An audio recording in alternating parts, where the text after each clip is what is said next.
جب 1940 میں قائد اعظم کے بتائے ہوئے پیغام کے مطابق لاہور میں ایک بہت بڑے اجتماع میں اعلان کیا گیا کہ پاکستان کی بنیاد رکھی جائے، میں سمجھتا ہوں وہ ایک تاریخی دن تھا اور ہمیں اس دن کو بڑے شان سے منانا چاہیے۔ نوجوان نسل کو یہ بتانا ضروری ہے پاکستان کن وجوہات کی بنیاد پر عمل میں آیا۔ میں نے کل ایک بچے سے سوال کیا تھا، وہ نہیں بتا سکا کہ 23 مارچ کا مقصد کیا ہے۔ 23 مارچ کو بر صغیر کے تمام مسلمان لیڈران نے متفقہ فیصلہ کیا تھا کہ پاکستان بنانا چاہیے، مسلمان جہاں جہاں آباد ہیں ان کے خطے پر مشتمل ایک الگ وطن ہونا چاہیے۔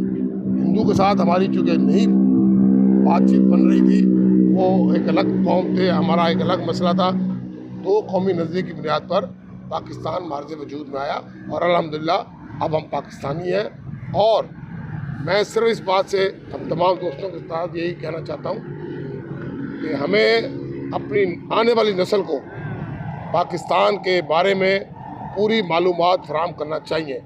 بچے کو نہیں پتہ کہ پاکستان کن معاملات کی وجہ سے، کن قربانیوں کی وجہ سے معرض وجود میں آیا۔ ہمیں تو پکی پکائی دیگ مل گئی، لیکن ہمارا فرض ہے کہ ہم اپنے بچوں کو اس کے بارے میں بتائیں۔ میں آج مشکور ہوں جناب اشرف فاروقی صاحب کا، نسیم بھائی کا، نفیس خان صاحب کا، کہ جن کی کاوشوں سے آج ہم سارے قائد اعظم کو خراج عقیدت پیش کرنے کے لیے آئے ہیں۔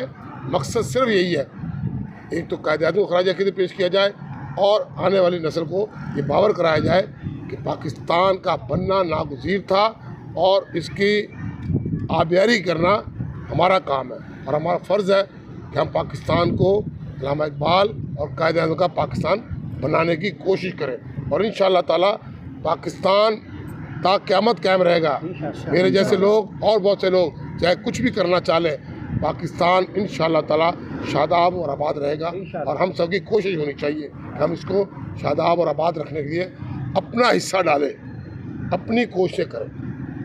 Thank you sir.